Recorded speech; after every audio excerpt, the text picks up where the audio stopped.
Hey, good evening, everyone. Football season is oh so close that you can feel it in the atmosphere. Honestly, I wish I had the audio rights to play the Jackson 5 song, Can You Feel It? But since I can, I'll just show you some of the items that we took care of today at SEC Football Media Days down in the Sunshine State. Auburn getting things underway this morning. Alex Golesh is one of 6 new head football coaches in the conference this season. The trip to Tampa is a homecoming of sorts for Golesh and his senior QB, Byron Brown, as they were both successful with the USF Bulls over the course of the past 3 seasons. Auburn has not had a winning season since 2020, and Coach Golesh wants to change that, and it all begins with changing Auburn's identity.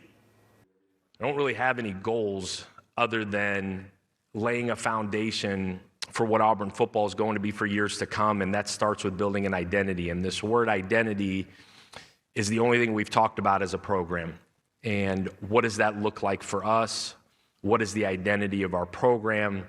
Who are we when people sit down and watch us play on Saturdays? One thing for me to talk about, it's one thing for me to preach, it's one thing for me to hold a standard in every aspect of our program, and it's another for our kids to embrace it and live it.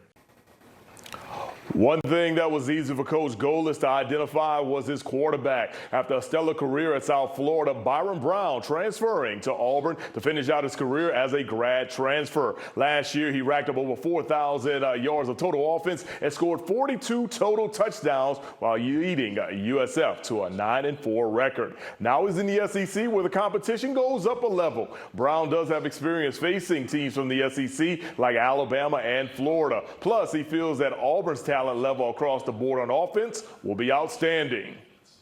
We watched a film from the previous year, see what we can improve on, see what we can do better. We got a lot more concepts in, get to third, fourth progression reads, get to my check down, like a lot of those, and I'm looking forward to it. I mean, the talent we have here is phenomenal, and I can't wait to play with those guys. And I mean, I think they'd say the same thing. We can't wait to just go out there and play football.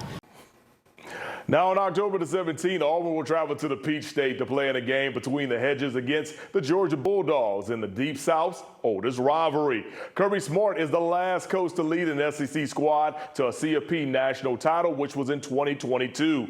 His squad is the reigning SEC champions in football, but in the past 2 seasons, Smart's squads have fallen in the Sugar Bowl down in New Orleans. Today in Florida, the former Alabama defensive coordinator didn't want to talk about the playoffs. He didn't want to talk about NIL or the NCAA. He just wants to focus on the actual game of football. Everybody wants to talk about the landscape of college football. And it's sad that what's forgotten, what wins games. Maybe that becomes boring, maybe that becomes mundane, but not at our place. That's all people want to talk about. But what we focus on at Georgia is what wins football games. And that's my passion and energy. That's what we love to do. I don't enjoy talking about all these things that are the landscape of college football. I enjoy talking about what wins. Now, 4 teams spoke today in Tampa for SEC Football Media Days, and all the press conferences from this morning and afternoon are available on our digital pages like the Fox 54 app and the Fox 54 YouTube page. Let's take a sports media timeout. Coming up next, the Lions of UNA were the first team to speak today at the kickoff event for the United Athletic Conference. We'll hear from Coach Brent Dearman after you enjoy this break. And welcome back into sports, everyone. This week, ESPN was forced to lay off a number of their notable talent, and among them is Cam Newton. According to Outkick, the former Auburn Tigers standout was informed that he would not return to ESPN as a weekly analyst on First Take. Along with Newton, ESPN also laid off the likes of Ryan Clark, Carl Ravitch, and longtime NFL network analyst Charles Davis.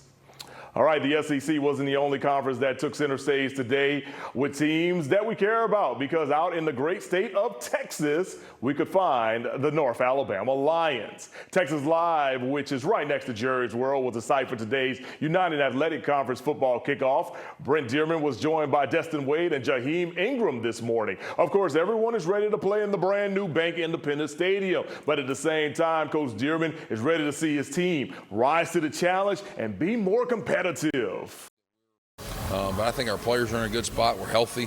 That's your scare as a head coach. You want to enter in the season as healthy as you possibly can, and we're pretty healthy right now. So really excited and even more excited to get in Bank Independent Stadium.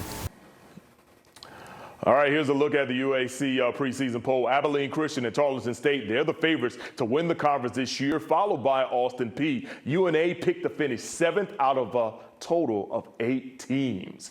All right, the 2026 season for the UNA Lions begins right here in Huntsville with the Financial Partners Bowl as the Lions take on John Gross and Sanford over at Joe Davis Stadium. Kickoff on August 29th, which is week 0. That's set for 6 p.m.